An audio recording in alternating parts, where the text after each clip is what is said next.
அனைவருக்கும் வணக்கம். ஆத்ம நமஸ்காரம். சுவாமி ராமதீர்த்த பரமஹம்சர் எழுதின சுவாமி ராமதீர்த்த பரமஹம்சம் விஜயம் அப்படிங்கிற நூலை வாசிச்சுட்டு அதில் இருக்கிற கருத்துக்களை நம்ம சிந்தனை செஞ்சிட்ருக்கிறோம்.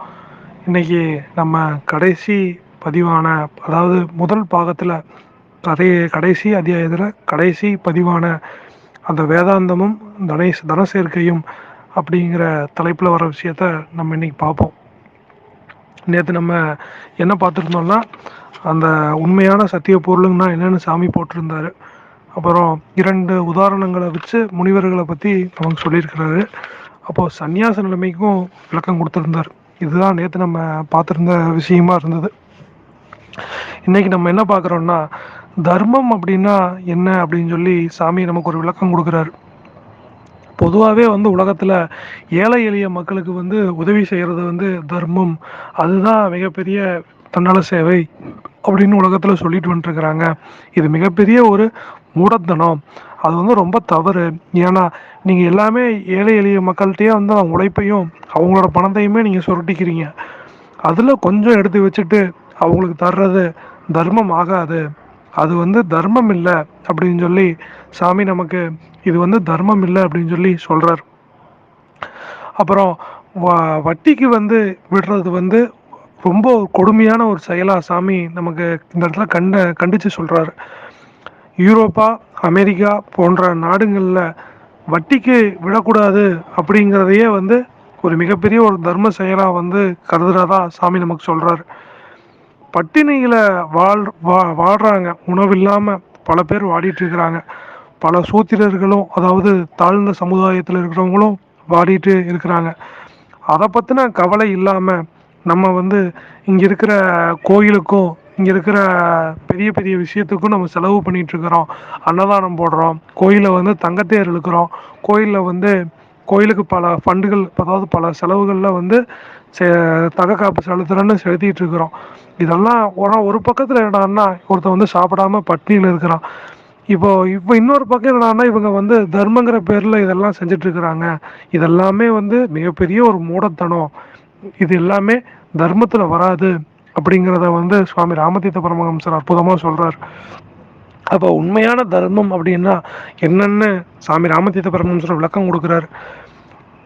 அப்படி சொல்லி என்ன போட்டிருக்கிறாருன்னா, வசீகரமான ஆடையை நீங்கள் அணிஞ்சிருந்தீங்க அப்படின்னா, அதாவது அழகான ஒரு ஆடையை நீங்கள் அணிஞ்சிருந்தீங்கன்னா, அப்போது அந்த ஆடை உங்களுக்கு நல்லா இருக்குது அப்படின்னா, அந்த ஆடையினால் நீங்கள் நல்லா இருக்கிறீங்களா, இல்லை உங்களுக்குள்ளே இருக்கிற அந்த தன்மைங்காட்டிக்கு நீங்கள் நல்லா இருக்கிறீங்களா அப்படின்னு சொல்லி சாமி ஒரு கேள்வி நமக்கு கேட்குறாரு.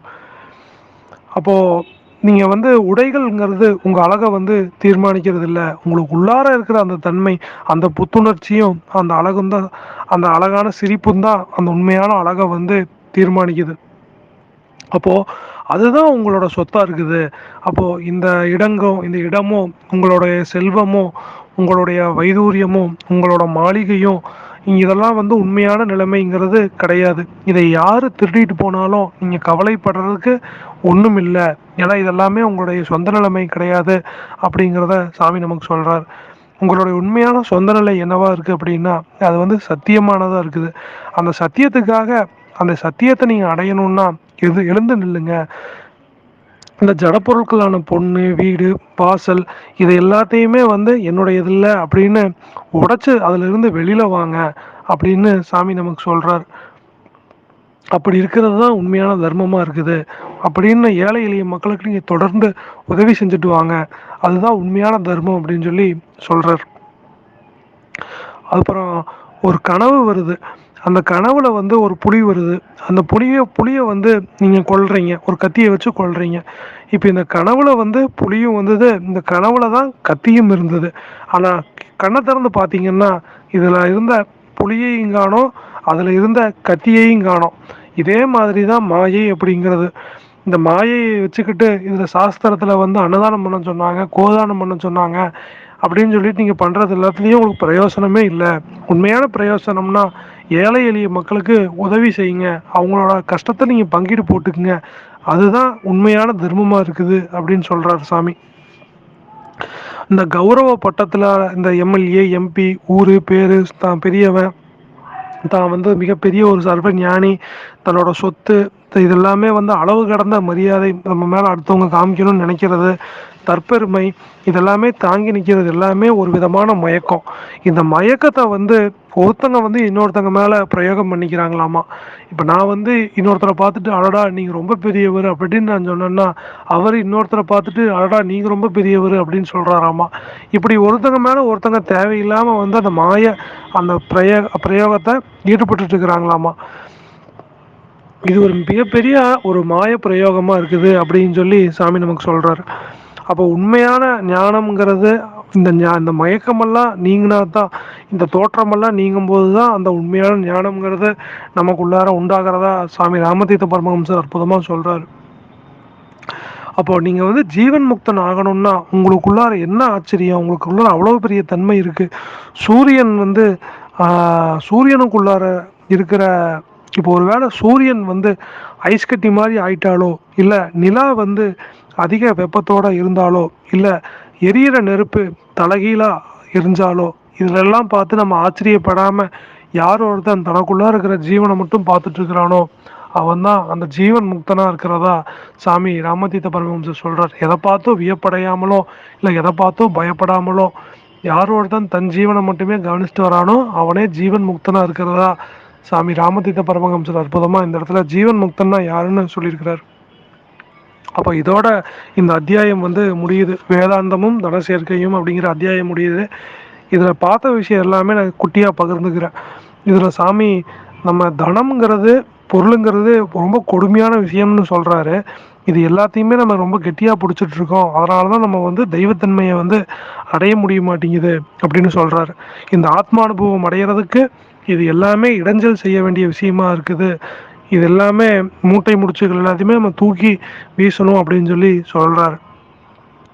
அந்த சுயமான அந்த வேதாந்த அனுபவம் வேணும்னா அந்த சத்திய பொருள் கூட நம்ம வந்து கலந்துருக்கணும் அப்படின்னு சொல்லி போட்டிருக்கிறாரு. அப்போது 2 முனிவர்கள் வச்சு உதாரணம் சொல்கிறாரு. யார் வந்து இந்த ஒரு முனிவர் வந்து தன் புழுவை வந்து தன் உடல் இருக்கிற புண்ணையவே வந்து புழுங்களை சாப்பிட வச்சு அந்த உதாரணத்தை சொல்லியிருந்தார். இன்னொரு முனிவர் வந்து அவரோட அன்பின் பரிமாணம் வந்து ரொம்ப விசாலமாக இருந்ததையும் சொல்லியிருக்கிறார்.